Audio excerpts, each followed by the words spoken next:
Vikings fans. This is us, Viking Central. We're here.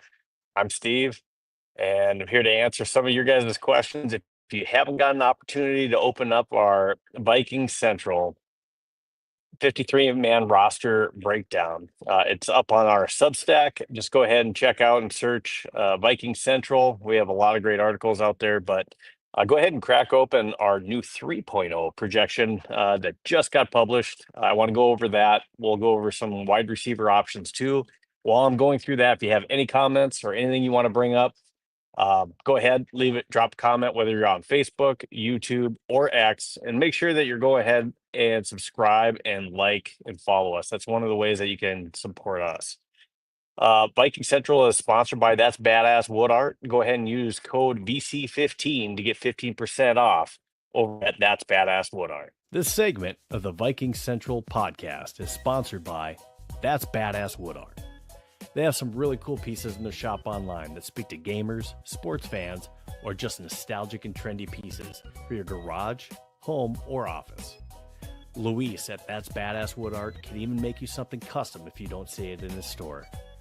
Shoot him a message with an idea, link, or picture of what you want, and Luis can make your dream wood art come true. Check them out now at www.thatsbadasswoodart.com and make sure you use our Viking Central coupon code of VC15 for 15% off at checkout. That's pretty badass. Guys, I'm traveling right now. It's just eating me up that I'm not able to be on here even more with you and just talking Vikings. To be honest, Brett and I have wanted to get on at the same time and really be discussing some of the things that are happening, not just with what happened in the Titans game, what happened with Sam Howell and Carson Wentz coming on. But man, did we nail it in the 2.0. Called it on Friday, said that, hey, Max Brosmer, he's looking good. He has the potential to unseat Sam Howell at QB2. And I called him the 2.0, and said that, the moves that were probably going to be made was that Sam Howell would be traded and that the Vikings would go into the season with two rookies and that they would look to bring in a veteran like Carson Wentz or Ryan Tannehill. And sure enough, that's what they did. So we bring you 3.0, and what kind of surprises would we bring in our roster projection 3.0? Well, let's go ahead and take a look. But before we get into that, the Vikings today did make 11 different cuts. They cut quarterback Reddy Stewart, Keenan Garber, which is a corner, running back Trey Stewart, tackle Logan Brown, defensive lineman Travis Bell, wide receiver Robert Lewis, wide receiver Silas Bolden. We'll come back to that. And then also offensive lineman Zach Bailey, safety Michelle Powell, and then they terminated contracts for quarterback Brett Rippon. Who knows? Maybe we see him back on a coaching staff somehow, helping out with quarterbacks. But outside linebacker Cam Gill. Going back to Silas Bolden, again, he was a leader. He was in the running to be our kick returner, punt returner, and we thought going into training camp and going into the preseason games that he was going to be our kick returner. He just never actually shown us that explosiveness that he showed in the Peach Bowl when he was with Texas with the 75-yard punt return in the Peach Bowl, and we just never saw it. And the thing of it is and we'll talk about it more, is just he hasn't shown that he has what we need to flip the field. So I think that's why the Vikings did decide to cut him. And that's unfortunate, but that's the name of the game. You come in here, the NFL is a different type of game. You got to be able to show that same explosiveness that you had in college. And who knows? Maybe we see him back on the team at some point next year. Yeah, who knows? But let's go ahead and we'll dive into it. And I apologize, like I said, I'm traveling right now, so it's hard to give you bring up all these different graphics. But if you go on our Substack, you can pull up the roster projection 3.0. If you go on if you follow us on X. It's also on our X. There's a link on there. You can go ahead and follow along, or you can read it later, whatever. So our 3.0 for quarterbacks, obviously, we had the big change where we brought in quarterback Carson Wentz. Jeremy Armstrong, he says, so glad they got rid of Howell and Rippon. I couldn't agree more. Ben just he didn't show us anything. He didn't show us that he had the ability to really go out and win a game. He had the ability to maybe try to manage a game and not lose a game. Maybe that's all Ripon really showed us in the preseason. He didn't show the ability to throw the long passes. He could dump the ball off and maybe throw some outs. Short intermediate stuff is all that we saw from Ripon. As far as Howell goes, it really started through training camp. He was plagued with interceptions, and ultimately he had one good game. We won 11-13 and showed some accuracy in one preseason game. And the next preseason game, he was 1 for 5 yards. So he had one outing really where he kind of flashed, some potential. So that's not what you're looking for in your QB2, especially when you go into the season.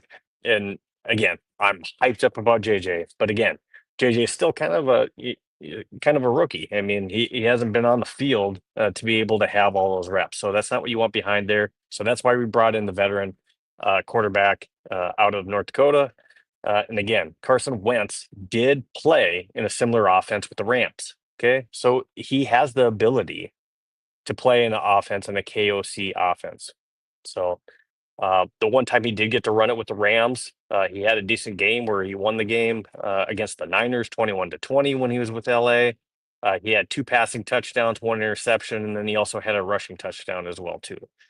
So you can say what you want, but Carson Wentz has had a few different good seasons. Of course, we all know about his rookie season where he was on the MVP run. He had 33 passing touchdowns before he ended up going down getting hurt. We all know how that story ends as far as Eagles end up winning the Super Bowl with Nick Foles.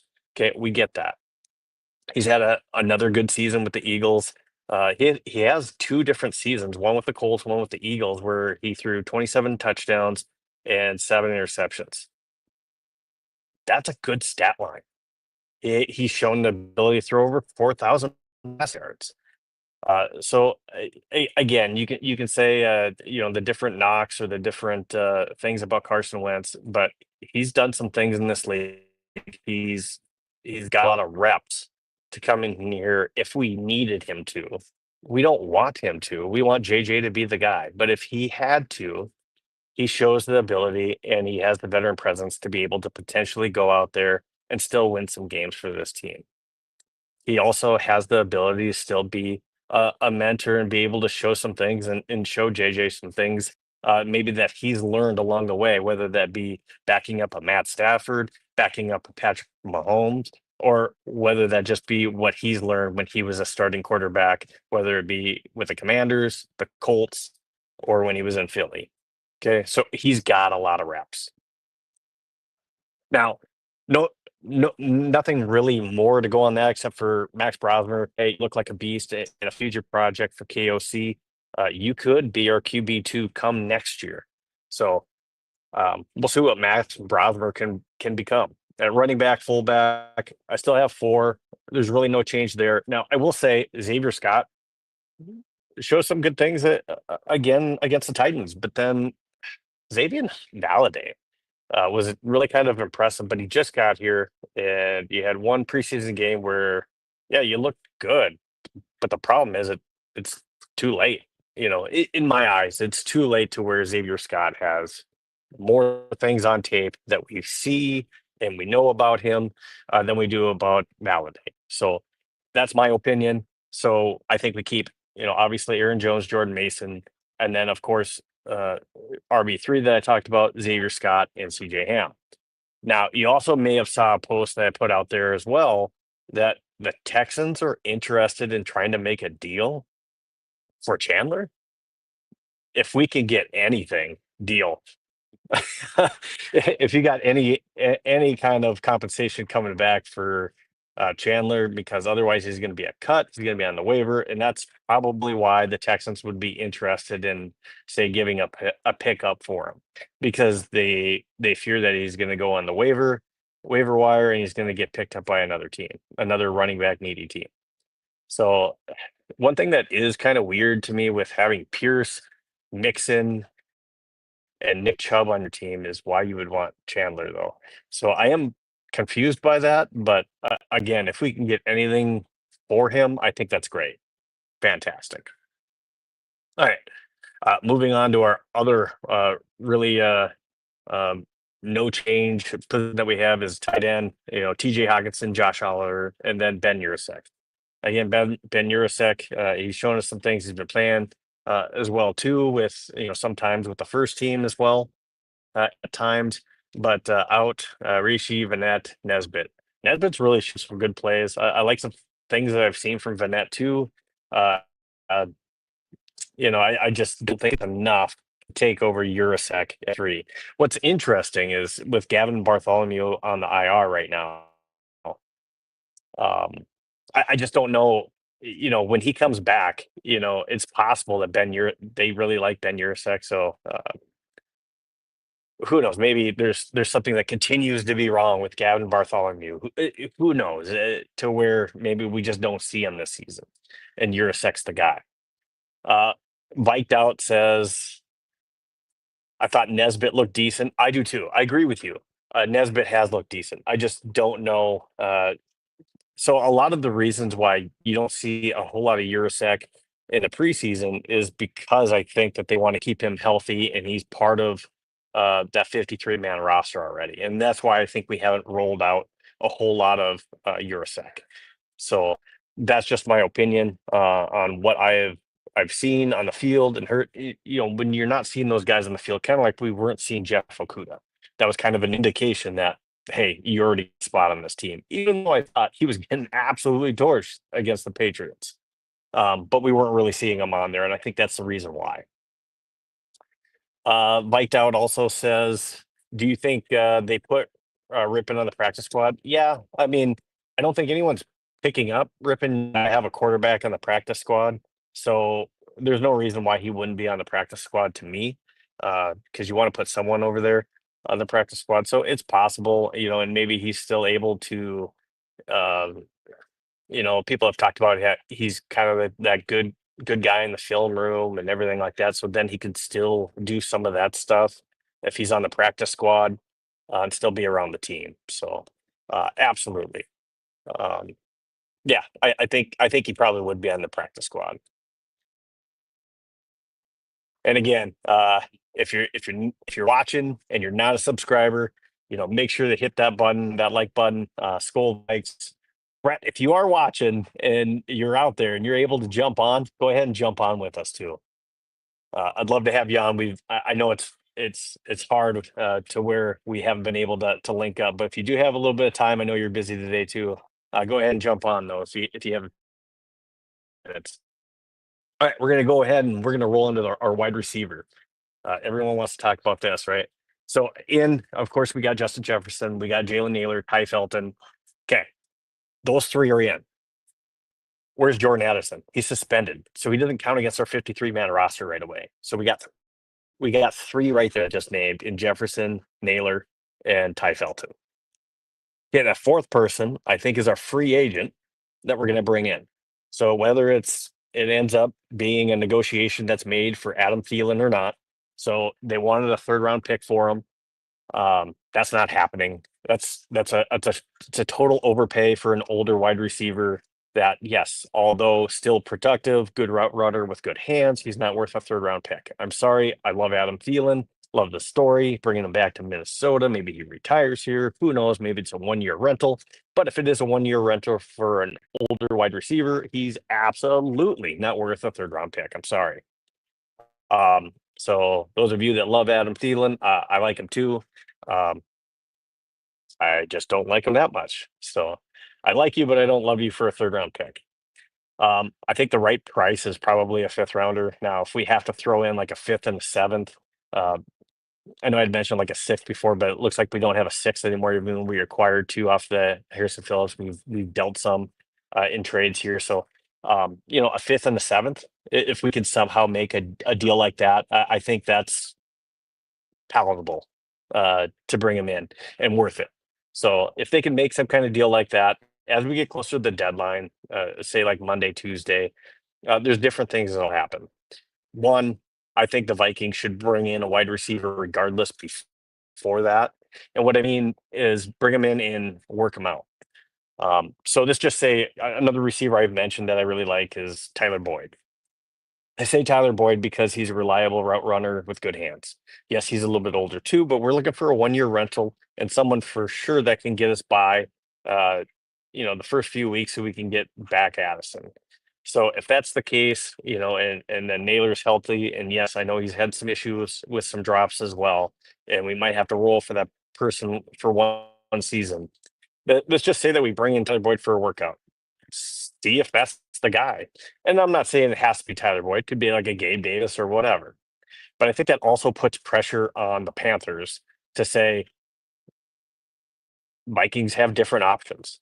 So then they have to make a decision. Do we want to get something for our quarterback who's in his last year that we don't want to pay $7 million to maybe be our fourth wide receiver on our roster? Do we want to get a couple picks for him before we get nothing? So if I'm the Panthers, in that type of situation, yeah, I'd like to get a fifth, kind of seventh, especially in a year that, I'm not saying his veteran presence does mean something on that team with a bunch of young wide receivers. It absolutely does. I get that. Um, but that could be something that puts them over the top. A fifth and a seventh. You get two picks for an older wide receiver. So I think that person is whoever that free agent is, which we'll talk about more names once we get through the 53-man roster. Um, but bring someone in, put some pressure on the Panthers, and also take a look at who you think can be the guy uh, if for some reason we can't make the deal for Adam Thielen. Now we can still explore different trade options. We'll talk about that, but there's other guys that cost nothing right now that it wasn't hurt to bring them in to at least do some kind of walkthrough with them, run some plays, see what they got, see if there's any chemistry there. Let's take a look, right?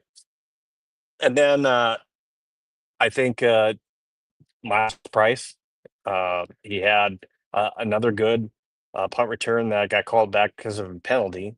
Now he did have one return where he muffed a punt or almost muffed a punt with him too. It's one play. It's one play. He's got a lot of punt return experience. I don't think he's shaky back there, but he showed us that he has the ability on multiple punt returns where he's had a couple over 20-yard punt returns. He's had 11-yard punt return. He's also had an 81-yard kick return. So he's shown the ability to have that escapability, whatever it may be, to put a little bit of space between himself and the defender. So what I would say is he's shown us enough to at least be that punt returner start the season. But now I get it. That doesn't mean don't scour who possibly will get released. Better out there right now. I would say let's go with Miles Price with who's on the roster right now. That's who I'm projecting. I don't think we bring in two different guys. There's nobody that really stands out to me um, as a punt returner or punt return and kick returner that I really want over what Miles Price has shown us right now, who's out there hanging around. So Brandon Powell's a non-starter for me. Um, and then when we take a look at that last spot, because I've mentioned five players now. So I've mentioned Jefferson, I've mentioned Naylor, I've mentioned Ty Felton, I've mentioned the mystery wide receiver that we bring in, whoever that may be, free agent or trade, in Miles Price. I think we keep six. So who's that sixth wide receiver? It comes down to Thayer Thomas, Lucky Jackson, and my favorite sleeper all training camp long and preseason has been Jay Sean Jones. Jay Sean Jones is a good route runner with good hands, and he's shown us that. Um, he has been making bad plays. He's just a solid wide receiver with good hands, and I'm not saying he's should be a starter for this team, but for being a wide receiver five, somebody that can run good routes and has reliable hands is what we're looking for right now when we've had some issues with drops. So that's the problem that we've had with Lucky Jackson. Showed us some great stuff earlier in training camp, but we've had some preseason drop issues. And that's when it's close. That could be whether or not you make the team or not. And then you got Thayer Thomas. that's right now who I have projected getting that slot, is Thayer Thomas, just because he's been playing with the ones. And Thayer is like a Jay Sean Jones. He runs good routes and he has good hands. Um, yeah. So now, if I'm, uh, I so badly want to be uh, that person that picks that flashy pick, and I want to say Jay Sean Jones. He is my sleeper. That'd be a huge curveball at him making the team. And for some reason, if we didn't sign somebody, I would say he's on there. We liked him. We signed a 200 plus $1,000 practice squad contract. But right now, I project Thayer Thomas would be the guy that they like more, just because they've been giving him the reps with the ones more than we've seen that. Um, we haven't really seen that with the Jay Sean Jones. Although, again, he looked great in the Titans game. He did what he needed to do to at least make it a tough decision going into Tuesday. And if he's not, I hope we can sneak Jay Sean Jones onto the practice squad, because honestly, I think he's a really good receiver. And if we needed him, somebody got hurt and we had to bring him up, I would love to see Jay Sean Jones still be there. Again, reliable, good hands, and a good route runner.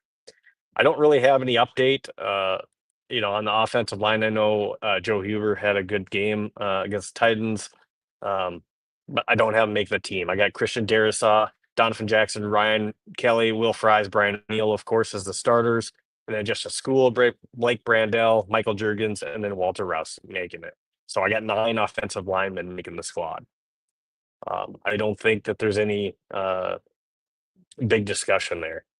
When I go into the interior defensive line, there's no changes that I have from the 2.0 on this. Jonathan Allen, Javon Hargrave, Jalen Redmond, Levi Drake Rodriguez, Tyrion Ingram Dawkins. And the big change that I had on 2.0 was Elijah Williams making the squad of the Harrison Phillips trade. But in 3.0, I have no changes. To me, that's locked in. Being on the outs, which I hope we can see him on the practice squad. Had a good game on the against the Titans with Jonathan Harris. Taki Taimani, I would love to dream about him being on our practice squad, but most likely he's going to get snatched up. We're just so deep on the interior defensive linemen. We'd love to keep him. I just don't see it happening. So him, Travis Bell, not making the team. At edge rusher, I got Jonathan Grenard, Andrew Van Ginkel, Dallas Turner, Gabriel Murphy, Bo Richter. There's no changes for me on that. I've been pretty solid all through my 1.0 on that. So Chaz Chambliss, Tyler Batty. Tyler Batty, I hope that you're making the practice squad, and then Cam Gill. So no changes on that going into my 3.0. When I moved to the linebacker position, this is another one that's very solid that I haven't changed at all from my 1.0, 2.0 into the 3.0. That's Blake Cashman, Ivan Pace Jr., Eric Wilson, Kobe King. Those are my 4 that are making the squad. When I go into the cornerback position, I did make a change in my 3.0 here. So I got Byron Murphy Jr., Isaiah Rogers, Jeff Okuda, and Zamiah Vaughn. Now, in my 1.0 and my 2.0, I had Mekhi Blackman making the squad. Mekhi Blackman is a 3rd-round pick out of USC that we really liked. Got injured, hasn't been the same guy since he got back. One notable play that I made, that I showed in training camp, actually against a joint practice against the New England Patriots. Just notable to me was the play that he had a jump on the ball, and it's right in front of you, it's right by your hands, and instead of catching it for an interception and running the other way, he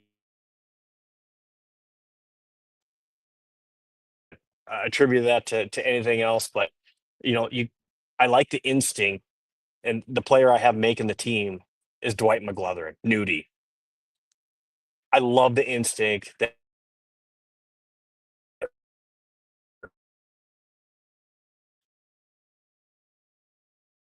no doubt catches that ball and he's running the other way and trying to make a play. I I, I want I'd love to see Mekhi Blackman get back to where we thought he was early on and playing like that. Um, I know it was a 3rd-round pick that we used on him, but we want the best 53 on this team. It's a talented roster. And I would hate to see Dwight McGlothern not make this team when he's played better than Mekhi Blackman. So that's what I think. Now it's possible we bring in like a Stephen Gilmore, has been talked. And now, honestly, before the season, I kind of would have liked Stephen Gilmore to be brought back in, Stephon Gilmore to be brought back in as well. We were looking at other individuals that we wanted to bring back at the corner position too. Shaq Griffin, we were looking at too. That ended up going to the Seahawks, but um, was in the cards. But Stephon Gilmore's still out there, so that could be a thing. He is getting a little bit older too, but I like what we've seen him with Newt. You know, to be honest, I probably have in the quarterback position, and it's because we didn't really see him much in the preseason games, especially after he got destroyed by the Patriots. And I'm saying that and I know a lot of it had to do with him guarding Diggs, but Diggs was crossing him up uh, real bad on the field. So hopefully that doesn't carry over into the season. His strength is being able to jam someone on the line using his strength, and hopefully with our defensive line, our first teamers, he's not having to cover that long, and he's able to, have that overhead cover from our safety group as well. But Dwight McGlothern, I have you making the team, and I think you've earned it over Mekhi Blackman. Absolutely. Zamaya Vaughn, you've earned your place. He's too talented to go to the practice squad. I'm sorry. So he's on the team. That's who I have. Those five cornerbacks: Byron Whitford Jr., Isaiah Rogers, Jeff Okudah, Dwight McGlothern, and Zamaya Vaughn. Going to safety, I didn't have any changes from the 2.0. 1.0, I did have Tavier Thomas on there. I made that change uh, going in after game two. After game two, I made that change to Khalif Hailassi. And so Harrison Smith, Josh Metellus, Theo Jackson, Jay Ward, and Khalif Hailassi. So five safeties. That's why I have my 3.0. I just think he has that edge over Tavier. And I go back to hands and being ball hawking. Khalif has that gene to be a ball hawking safety that just unfortunately I haven't seen from Tavier Thomas. Specialist group, Will Reichard, Andrew DePaula, and that last one, punter. Yeah, I didn't change it. I don't care. Yes, there's a little slip up on the hold for Will Riker. Oscar Chapman, I still have you making my 3.0. Ryan Wright, you don't flip the field in the punt game. And if I'm looking for a punter, and yes, I think the Vikings will work with Oscar Chapman to make sure that the holding's right and it won't be an issue. But we got to have a good holder. I get that. He's going to work on that. But we also have to have a good punter, like a flip the field, pin the opponent, and help our defense out. And I think that's Oscar Chapman. Ryan Wright, you've just been average, maybe even below average for too long in the punting game. I want to see Oscar Chapman. Now going into wide receivers, so that's my 53. That's my 53. That's my final that I'm going to do. That's my 3.0. Someone could be brought in before we make our final 53, but that's what I'm sticking with. Okay. As we go into wide receiver options, just a few things. Come Tuesday, cut day, there could be a deal made, but there's some interesting situations.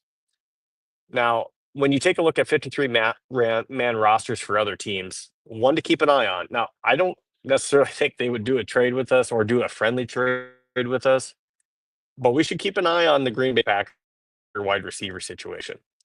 And I say that because they got a little bit of depth there and you can say what you want about the Packers wide receiver core, not being able to find number one, but they do have some good wide receivers on their roster. Jaden Reed, Matthew Golden that they just drafted. They're not getting rid of him. Romeo Dubs. They got Christian Watson. They got Dontavian Wicks, and then Savion Williams that they just drafted. So that's six right there. They also have McCole Hardman on their roster. I don't think they're going to keep seven wide receivers on their roster. So who gets cut out of that deal? It's something to keep an eye on. I don't think I do a trade with them. I'm not gonna. I don't think you have to because I think they're gonna get rid of somebody if that's one. If one of those guys is somebody that you're keeping an eye on. Another team that I keep an eye on, especially when it comes to cut day or possibly a trade, Keyshawn Boot, New England Patriots. He could be a deal to be made. I don't think he'd get cut, but I think he could be somebody that's gettable if we decide to do some kind of trade. They got Son Diggs, Demario Douglas, Kyle Williams, who they're not getting rid of, Keyshawn Boot, Mac Hollins, Kendrick Bourne, and then they really like Chisholm. So that's 7 guys too. They're possibly another team that's looking at that. Another name that's been brought up, people want to say Alec Pierce. There's Alec Pierce on Donnie Mitchell for the Colts. Could something be an option there if we decide to do some kind of trade? Um, Nobody's getting let go in that deal. Another team, if I think they were a little bit healthier, would be willing to do a trade would be the Tampa Bay Buccaneers. I don't know if they'd be willing to do a trade just because of their situation with Chris Godwin right now, being out until October. But they have Mike Evans, Chris Godwin, Egbuka, and then also Jalen McMillan, who would be a trade target for me if he was healthy. Trey Palmer, and Tez Johnson, and they also have a veteran wide receiver Sterling Shepard on their team too. So they have a lot of wide receivers on there that have some decent ability and potential on those teams. So with those wide receiver options that are out there that we've already talked about, I know Brett talked about them earlier in the day, whether it be a Gabe Davis, Amari Cooper, those could be options that are brought in. I talked about Tyler Boyd. Another possible cut could be KJ Osborne out there if he's cut. We're not making a trade for KJ, but he could be an option as the offense. Could be an option out there. And then again, Adam Thielen. So he's not worth a third, but again, we have draft capital now after the Sam Howell deal. We just picked up a fifth and a seventh. We sent a sixth out to the Eagles with Sam Howell. But if we offered a fifth and a seventh, and we bring in a guy to work out, and maybe Carolina doesn't feel like they have as much leverage, maybe they're willing to do a deal like that, and we can bring Adam home. That's kind of how I feel with it. I do have to get going because I have I have another event I have to go to. But I hope to be on here again soon. Once I get home, I'll have a little bit more time to jump on with you guys. But I want to thank you so much for following us. I also want to thank our other sponsors. Hey, if you're going to any NFL games here coming up, just remember you get $20 off a $50 purchase when you go to SeatGeek and use the code Vike Central and get that $20 off $50 purchase. That works towards any concerts, shows, events that you're going to. But of course, if you're going to any NFL games and you're looking for tickets, you can help us out at the same time, help yourself out. Use that code Vike Central, and then also homage. Great t-shirts, comfortable. I love the NFL Jam. Dalvin, you're not with us anymore, but we still got Justin Jefferson. They also got a JJ McCarthy NFL Jam one out there on their site with Justin Jefferson. That's a pretty cool one that you can get. I actually am going to have that one on the way as well too. Love that, but you can go ahead and use that website, homage.sjv.io/Vikings. That's our code that you guys can use. That also helps us out, and then you'll also get some discounts right now that Homage is offering as well. So that's all the time I have right now. Go ahead and leave your comments, whether it be in YouTube, Facebook, X, anything you had on my 53-man roster, wide receiver options, who you think is out there. Go ahead, subscribe, follow, hit that like button. Thank you so much for supporting us and what we do. Check out our Substack. As always, Viking Central. I'm Steve. We'll see you next time.